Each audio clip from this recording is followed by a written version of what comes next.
Okay, as usual, when I start working on the vehicles, I start on the underside. Always try to weather everything. So when you take those low-angled photographs, once finished, you won't see any bare spots. And what do I start with? My swamp mix.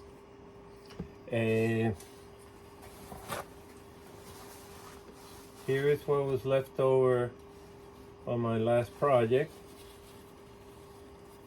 which was a Stuke 3. Okay, swamp mix is a little bit of everything. I throw in some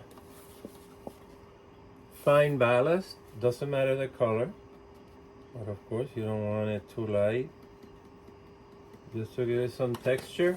Again, this is 1/6 scale, and 1/6 scale, I throw some static grass there just for texture.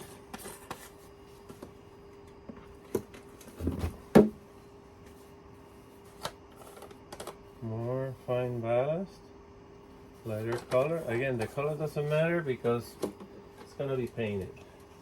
Also throw some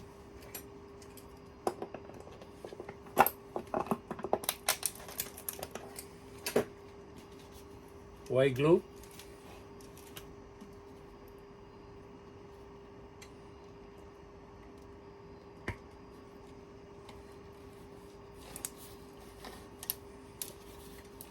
With a little bit heavier grain. Then I also have some water here that make sure it's not for drinking. It's got a little soap. Again, it's just to make it brushable on the model. So I was saying before, you know, this is 1/6 scale.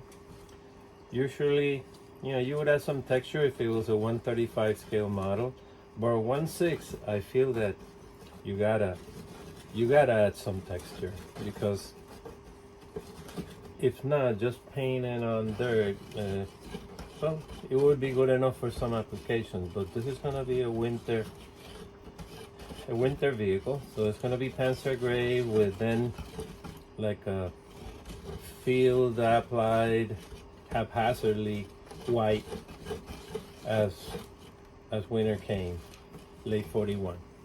So that's why we're going with this one. See, so again, you know, this is by, as we say in Spanish, a ojo, by eye. You know, I don't have any recipe, but if it looks okay, it's ready to go. I'm actually gonna use some of the swamp mix on this vehicle, on the running gear. That'll be a first for me. On the wheels themselves. Usually I add here to make it look weathered, but in this case I'm gonna put some of the swamp mix on the wheels themselves.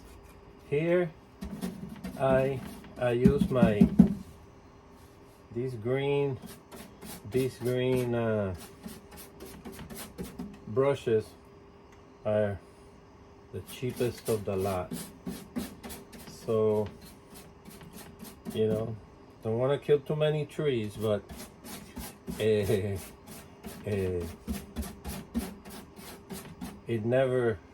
the brush never comes back after this, you know, no matter how much you wash it. So for me, I just throw them away after I'm done.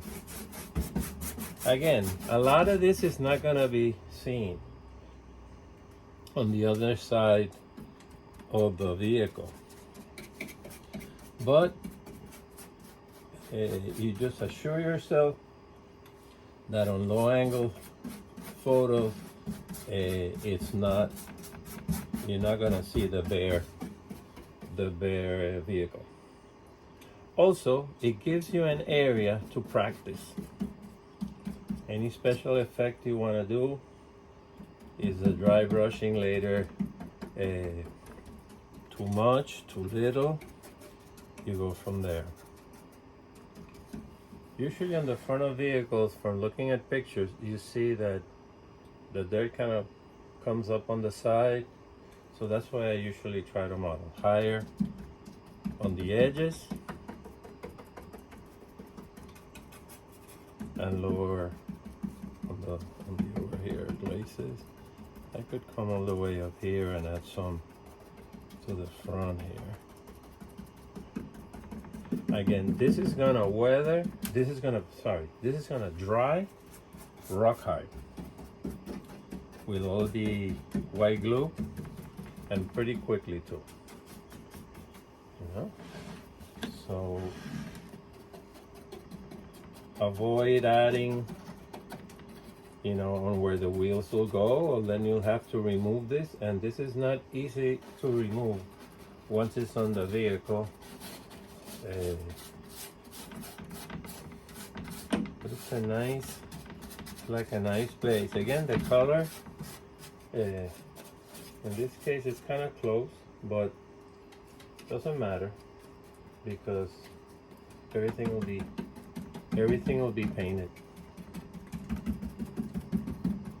Okay, again, on the swap mix, there's some dirt there. I didn't add any dirt now, but there's dirt, ballast. I can use more grades of the ballast. There's static grass just for texture.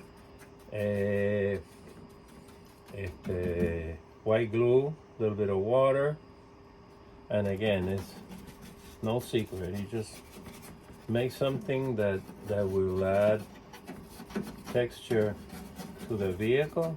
Later, I'll turn it around and do this from the top down to make sure that, again, you don't get any places left undone.